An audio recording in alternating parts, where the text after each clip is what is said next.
Bonjour et bienvenue pour ce second numéro de l'édito comics. Aujourd'hui, nous allons nous poser la question: où sont passées les idées à la maison des idées? Où sont les idées neuves? Où sont les idées fraîches?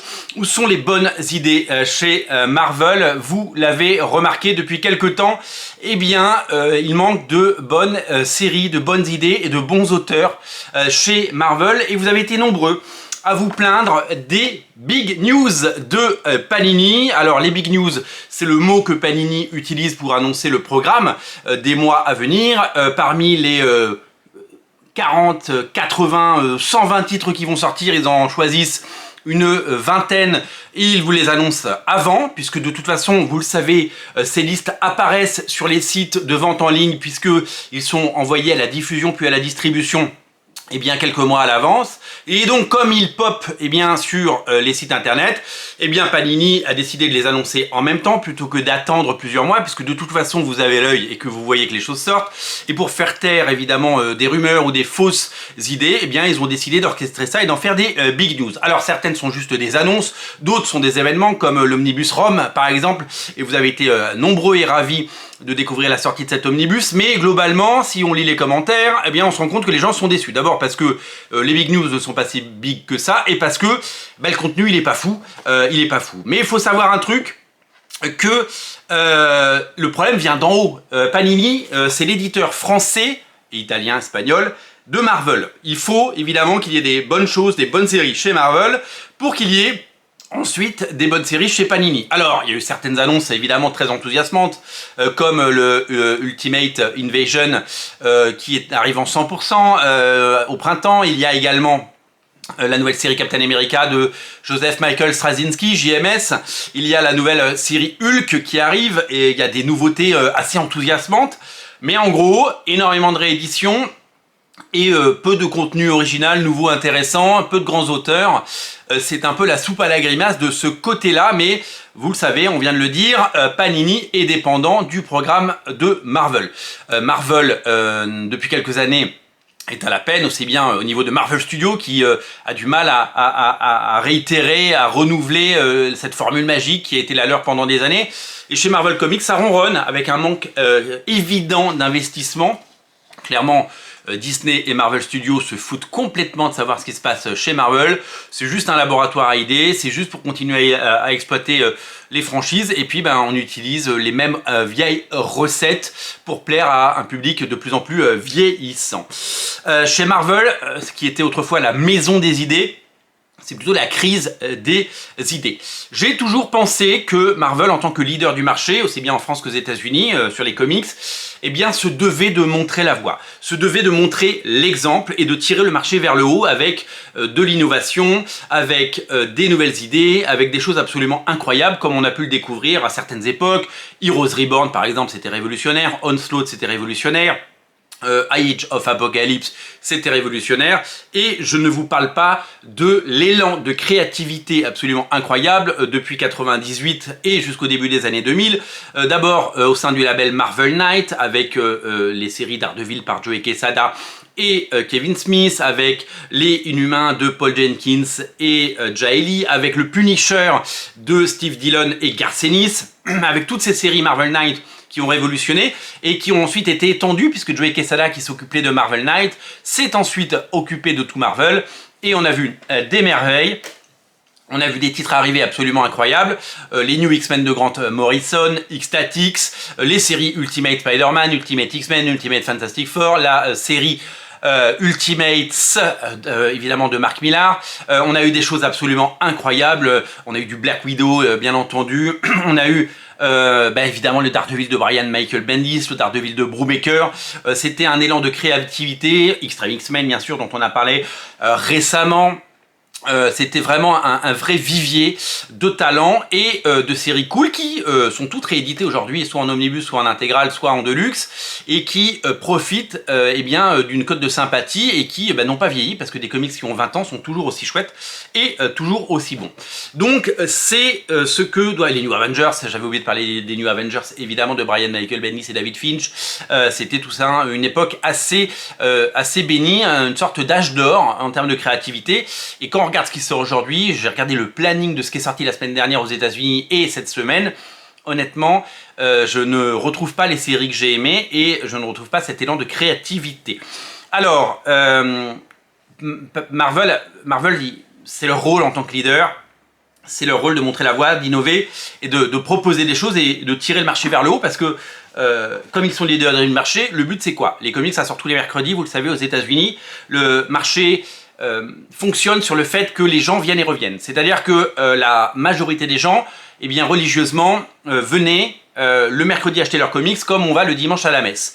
Et tout comme dans certaines églises, eh bien, il y a des gens qui, déçus ou qui passent à autre chose et qui s'éloignent de leur religion, eh bien, des gens se sont éloignés des brebis, se sont éloignés des comic shops, parce que si vous allez en boutique et qu'il n'y a pas de choses intéressantes à acheter ou à lire, eh ben, vous espacez vos venues, vous venez plus toutes les semaines, vous venez tous les 15 jours, et puis etc. etc. Et puis certaines ne viennent plus parce que il y a toujours des gens qui quittent le navire, il y a toujours des nouveaux entrants, c'est comme ça qu'est fait un marché. Donc pour faire revenir les gens en boutique, parce que c'est la clé, il faut qu'il y ait des nouveautés, il faut qu'il y ait des sorties intéressantes. Il faut jamais oublier aussi que c'est en temps de crise que naissent les bonnes idées.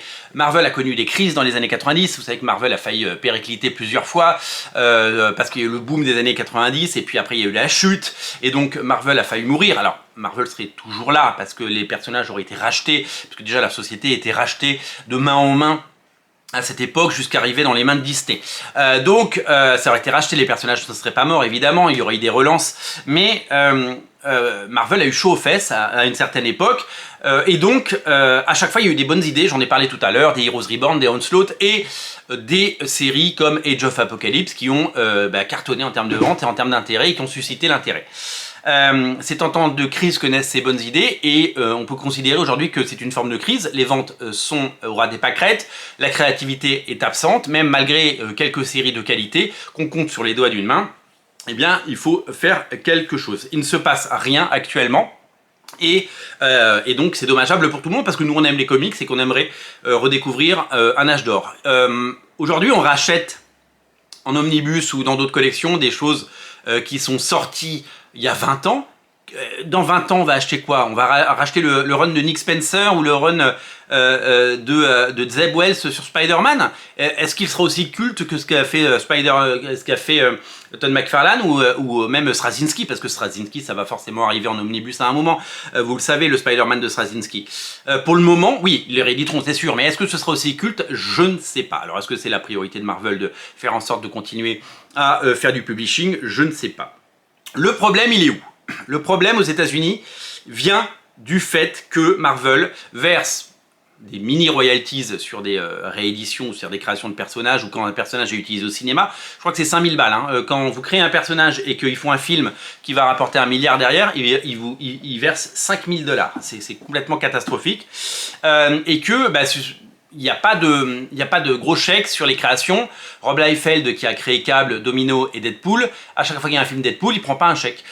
Et donc c'est un vrai problème. Ensuite, on sait que Marvel ne paye pas et que les auteurs, les créateurs préfèrent aller créer leur série ailleurs, chez Image Comics notamment, plutôt que chez Marvel. Et c'est pour ça qu'il n'y a pas de création de nouveaux héros, de nouveaux méchants chez Marvel et qu'on tourne toujours avec les mêmes et qu'il n'y a pas de sang neuf parce que si vous créez aujourd'hui un héros chez Marvel, il appartient à Marvel.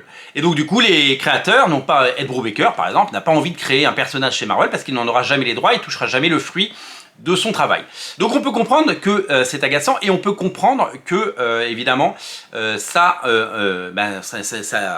freine la créativité et ça freine tout ça. Le problème c'est que Marvel ne met pas d'argent dans la création et qu'on le sait, si on veut qu'il y ait des choses, il faut qu'il y ait de l'argent tout simplement. Je vais vous donner un exemple. J'ai écouté le premier épisode du podcast Robservation de Rob Liefeld. Écoutez ce podcast, c'est absolument génialissime. Il y en a des dizaines et des dizaines sur la création de l'univers Heroes Reborn. Il nous parle du fait que quand il a été approché, c'est sorti en 96, mais quand il a été approché en 1996, 94, alors qu'il avait quitté 2 ans auparavant et qu'il avait vendu des millions de comics, il avait vendu 5 millions d'exemplaires de X-Force. Hein. Il crée Youngblood, il en vend 1 million et donc il n'a pas à partager, c'est tout pour lui. Il vendait des millions de comics chaque année, Brigade, Youngblood, les différentes séries Youngblood, etc. Et c'était une méga star.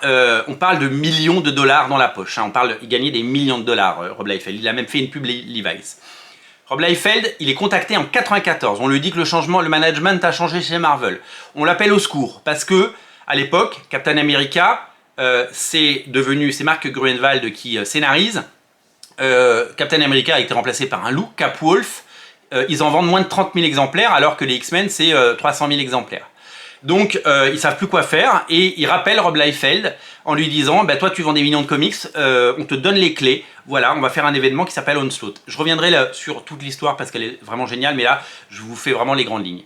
À l'époque, pour faire revenir Rob Liefeld, et vous pouvez vous moquer de Rob Liefeld, c'était un grand créateur, il a révolutionné les comics, il a surtout changé le business et ça fera l'objet de la vidéo que je prépare parce que quand il est arrivé avec Jim Lee devant les avocats de Marvel, ils ont demandé 6 millions de dollars, donc 3 millions chacun.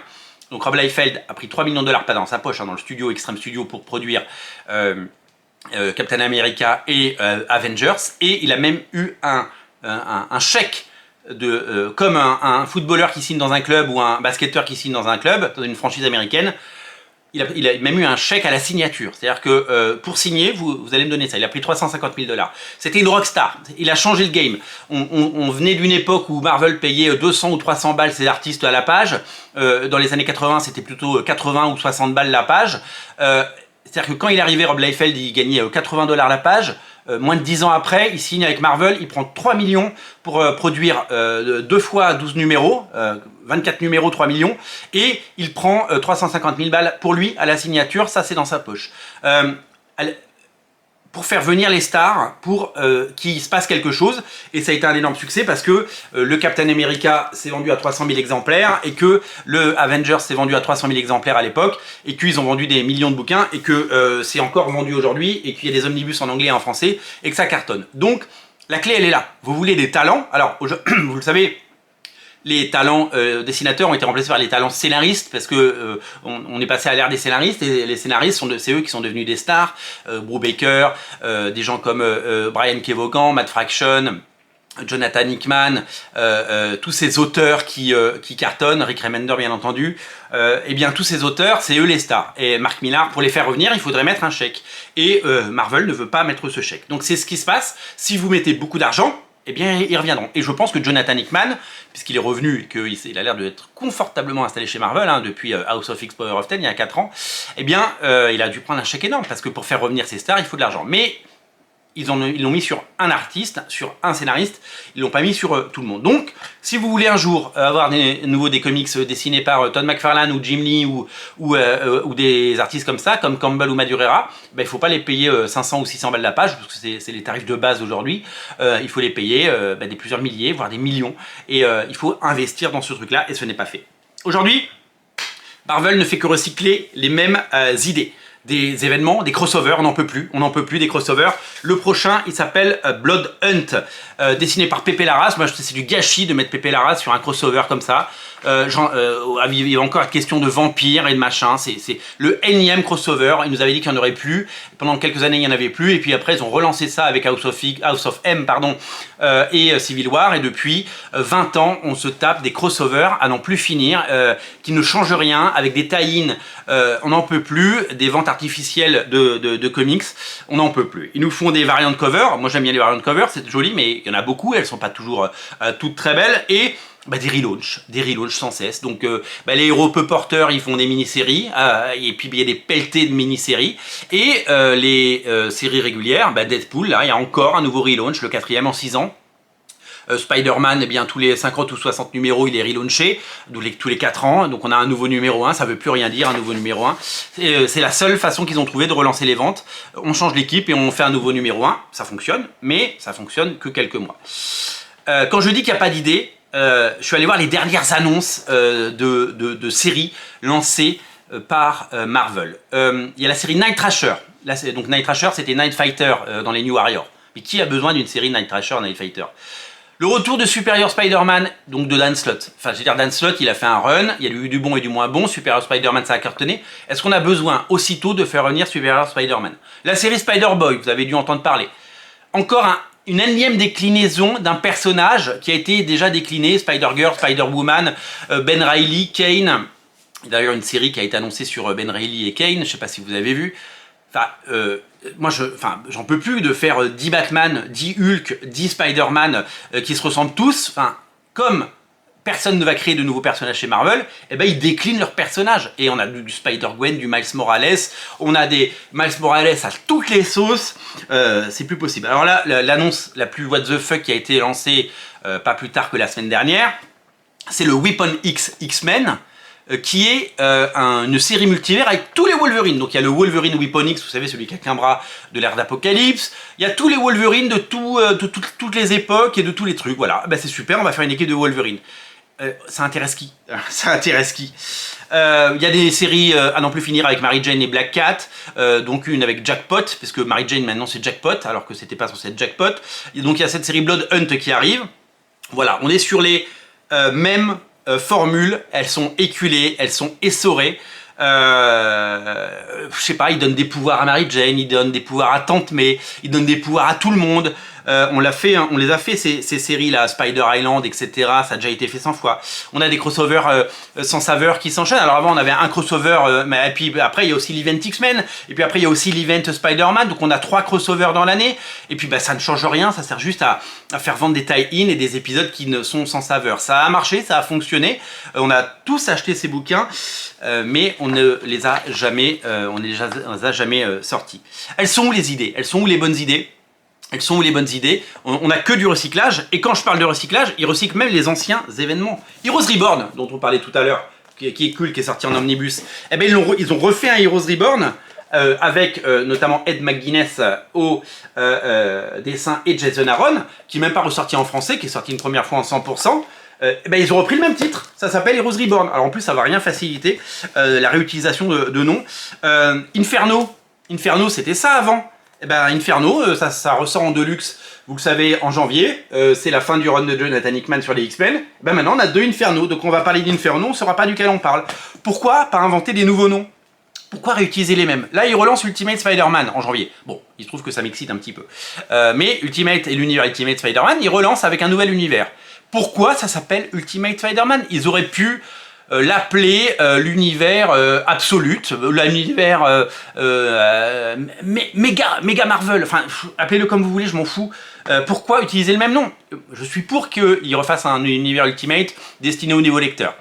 Et qu'il fasse un peu le ménage sur la continuité et que rende les comics lisibles avec un nouveau numéro 1 qui a du sens. Parce que parlons-en, hein, des nouveaux numéros 1 absolument illisibles, on en a eu tellement, où genre, on relance une série, mais vous achetez le numéro 1, mais enfin, je veux dire, un nouveau lecteur ne peut pas comprendre. C'est juste destiné aux anciens lecteurs qui n'ont pas acheté le numéro 455 et se disent « Ah tiens, il y a un 1 ». Mais les gens qui...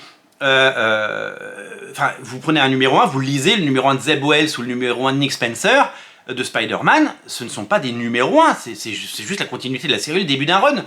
Ça ne reprend pas tout ce qu'on devrait comprendre et appréhender sur la série avec les codes qu'on connaît pour relancer une nouvelle histoire. C'est juste une succession d'épisodes un peu indigestes pour les nouveaux lecteurs, donc ça c'est vraiment quelque chose.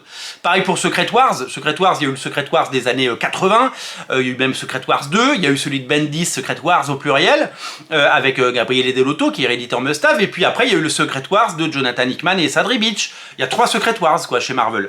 Je veux dire, il y a un moment, c'est comme chez DC, hein, ils ont fait combien de Crisis, on s'y perd. C'est absolument hallucinant. Pourquoi sans cesse revenir sur les mêmes titres plutôt que d'en créer d'autres, sinon agiter le spectre de la nostalgie, et pourquoi tout le temps revenir sur les événements qui ont marqué Onslaught? Ça a cartonné, c'était bien. Pourquoi il y a eu Onslaught Rebirth? Pourquoi avoir fait Onslaught Rebirth? Pourquoi gâcher le plaisir avec une suite qui n'est pas au niveau?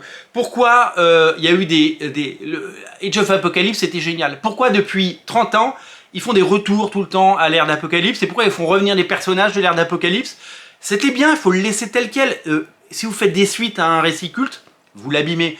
Chez DC, ils font des suites à n'en plus finir, au Killing Joke de Alan Moore, c'est culte, mais les suites, elles entachent parce que à la fin on se souvient de ça. Et puis de toute façon, personne ne pourra égaler Alan Moore et Brian Bolland. Donc à quoi ça sert de faire des suites à des séries cultes? À quoi ça sert d'abîmer des récits cultes comme le Dark Knight Returns en faisant des suites à n'en plus finir?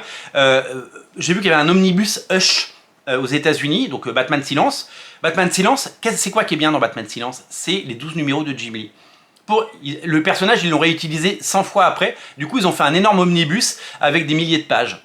Avec des séries, il y a des talents, il y a Dustin Nguyen que j'adore, mais ce n'est pas la même chose. Il faut arrêter d'abîmer nos magnifiques crossovers, et je pense qu'il faut continuer à il faut trouver des nouvelles idées, il faut arrêter de les recycler. Je pense à Old Man Logan, la série initiale, elle est géniale. Pourquoi on a réutilisé le personnage plus tard, et en faisant une série au long cours qui a perdu de sa saveur et qui a abîmé la série originale? Les sagas du clone, on en a eu combien? On en a eu combien, les sagas du clone? Enfin, je veux dire, c'est pas possible d'utiliser sans cesse les mêmes trucs. En fait, le problème, c'est que Marvel ne fait faire revenir les mêmes auteurs sur les mêmes séries. Dan Slott qui revient sur Superior Spider-Man et qui crée Spider-Boy. John Romita Sr. sur Amazing Spider-Man. Putain, il a dessiné dans les années 80, 90, 2000, 2010, 2020 Spider-Man. Il a dessiné à toutes les époques. Il est génial, j'adore. Alors, il est un peu baissé parce qu'il a 65 ans et on peut pas lui en vouloir. Mais pourquoi le faire revenir sans cesse sur Spider-Man, sinon plaire à des vieux fans qui ont aimé le run de Straczynski il y a plus de 20 ans. Moi, je trouve ça hallucinant. Pourquoi on nous ressort des séries Craven par John Mark de Matteis, des séries Wolverine par Chris Claremont? Pourquoi on nous ressort ces séries qui sont des séries jetables, que après Panini nous sort en 100%, que personne n'achète, ou qui se vendent à minima parce qu'il y a la nostalgie, et se dit ah j'aimais bien le Wolverine, le Borgne, The Patch de l'époque de Madripoor, j'aimais bien, donc c'est Claremont, donc j'y retourne. Pourquoi on remet Mark Bagley, que j'adore, sur Superior Spider-Man, alors qu'il a fait du Spider-Man dans les années 90, 2000, 2010, 2020? Je veux dire, il a tout fait sur Spider-Man, il a fait 120 épisodes d'Ultimate Spider-Man. Pourquoi vous le remettez sur Superior Spider-Man? En plus, c'est un peu moins bien. Donc voilà, donc on est sur on est en boucle, on est dans une boucle avec. C'est même pas qu'ils recyclent des idées, c'est qu'ils n'en ont pas, et donc ils se disent ben, on va essayer de faire revenir les fans de Spider-Man en remettant Bagley et Romita. Eh ben, je sais pas si ça marche parce que la qualité n'est pas au rendez-vous. Pareil pour. En fait, il s'est passé quoi? À la fin des années 90, ils avaient relancé Spider-Man avant de faire Ultimate Spider-Man, ça s'appelait Chapter 1 et c'était scénarisé et dessiné par John Byrne. Et John Byrne, il avait relancé 10 ans avant Superman. Et comme c'était une superstar dans les années 80 et début des années 90, ils se sont dit, on va demander à John Byrne de relancer Spider-Man. Sauf que la sauce n'a pas pris parce que il avait vieilli, et parce que c'était plus le goût du moment, et parce que ce n'était pas la bonne personne pour écrire le Spider-Man de l'an 2000. Et ça, ils se sont plantés. Et c'est ce qu'ils n'apprennent jamais chez Marvel, même si les têtes changent, ils n'apprennent jamais. Pareil pour les events autour du multivers et des symbiotes, avec des variations de héros. Donc j'ai parlé de Spider-Boy, il y a les Age of Spider-Man, les Age of Spider-Verse, les Gwenpool, les Gwenverse, les Gwen machin, toutes les séries Carnage, le Death of Spider-Verse, The End of Spider-Verse, le Summer des symbiotes, le Spider Island, Venom Island. On n'en peut plus de tout ça, c'est tout le temps la même chose. On est en boucle, on a des variations de variations, on a tout le monde est devenu un symbiote, tout le monde est devenu un Spider-Man. On n'en peut plus, on veut des créations originales, on veut des histoires originales, on veut tout ça. Où sont les idées? Et je ne vous parle pas de la mort et du retour des héros, ils sont tous morts. Alors, à une époque, les morts, ça faisait triper les gens. La mort de Captain Marvel, ça a été un choc. La mort de Jean Grey également, mais les X-Men, ils sont tous morts. Je vous parle même pas de Krakoa qui les fait tuer, qui les fait revenir. Ça je n'en supporte plus, parce que du coup, vous pouvez mourir, même si à la fin ça change un peu. Si vous pouvez revenir indéfiniment, s'il n'y a plus de danger. La mort de Captain America, il meurt, il revient. La mort de Colossus, il meurt, il revient. Ils sont tous morts. La mort de Wolverine, le retour de Wolverine, ça ne marche plus les morts. Là c'est Moon Knight qui est mort ce mois-ci. Il va revenir Moon Knight, il y aura un nouveau Moon Knight, et puis après ils referont revenir l'ancien Moon Knight. Le retour des héros, on n'y croit plus. Le seul truc qui fait vendre un peu, même si ça fait, moi ça m'en touche une sans faire bouger l'autre, c'est les crossovers. Alors il y a eu Fortnite il y a 2 ans, qui a cartonné, plus grosse vente de comics de l'année en France, 60 000 exemplaires. Et là il y a Predator qui arrive, ça va cartonner. bon, tant mieux, ça fera des ventes, mais elle est où l'idée? Donc on est clairement dans une forme de recyclage. On tourne en rond, on est totalement à bout de souffle. Il nous faut des idées nouvelles, il faut des talents, il faut penser plus haut, il faut penser plus fort. Il faut véritablement que Marvel se réveille, parce que Marvel a très souvent montré la voie. Et il faut évidemment aller chercher bien des talents et des idées. C'est ce qu'on attend d'un leader, c'est de se réinventer. Il faut que les premiers numéros donnent envie de lire la suite. Il faut des séries qui nous donnent envie d'aller en boutique le mercredi, comme je vous l'ai dit. Il faut créer les classiques d'aujourd'hui et de demain, des choses qu'on rachètera en omnibus, en deluxe, et qu'on sera ravi de retrouver en disant « Ah, c'était génial, je me souviens !» Aujourd'hui, le marché se repose sur le passé, sur les gloires d'antan. Il n'y a pas de nouvelle génération de dessinateurs qui a pris le relais de ceux qui vieillissent. On ne peut pas demander à Marc Silvestri, à 65 ans, de dessiner 10 séries Batman. Il en a fait une, c'est génial. Peut-être que Jim Lee fera un chant du cygne sur Batman et on le souhaite. Mais on ne peut pas demander toujours aux anciennes gloires, évidemment, de revenir pour sauver tout ça. Alors là, il y a Greg Capullo qui arrive chez Marvel, ça va faire du bien, mais il est un peu seul. Il est un peu seul. Il faut aussi faire naître les artistes, et des artistes comme Pepe Larraz, il ne faut pas les mettre sur des crossovers comme Blood Hunt. Il faut les mettre sur une mini-série X-Men en 12 numéros, une série culte, une série comme Batman Silence, comme le Batman Deadly Duo, une série qui restera. Il faut que Marvel ait une approche Black Label de ces séries, on le sait. Il faut qu'il se passe quelque chose pour qu'on ait les bouquins de Jeff Lobb et Tim Sale, Daredevil jaune, Spider-Man Blue, etc. C'est des bouquins, des histoires qu'on peut relire 10 ans, 20 ans après, et on continue, c'est réédité maintenant. Il faut aller chercher ce genre de mini-séries qui pourront être exploitées longtemps, qu'on peut événementialiser et qu'on peut rendre absolument culte et nécessaire, parce que je pense que c'est ça la clé de la force. Et puis il faut également mettre du budget, c'est-à-dire que oui, il faut embaucher Mark Millar quand il aura plus son contrat chez Netflix. Il faut l'embaucher pour faire 2 mini-séries avec des dessinateurs cultes. Il faut refaire venir Joey Madureira et J. Scott Campbell.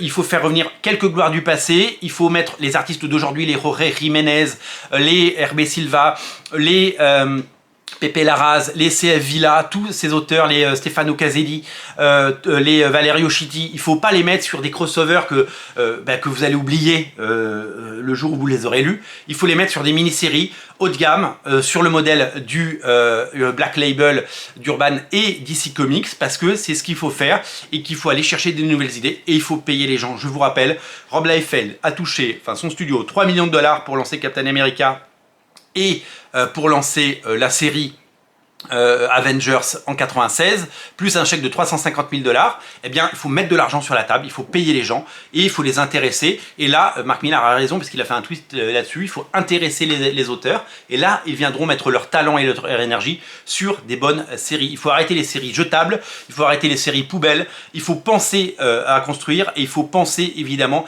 à des séries qui feront que les gens viennent et reviennent en boutique. Voilà pour ce second édito comics. Pour le moment, à la question où sont les idées, il n'y en a pas. Les idées ne sont pas là. On attend une révolution comme au début des années 90 et au début des années 2000. La prochaine révolution comics, elle se fera certainement. Pour le moment, on l'attend tous au pied de la porte. On regarde par la fenêtre, elle n'arrive pas.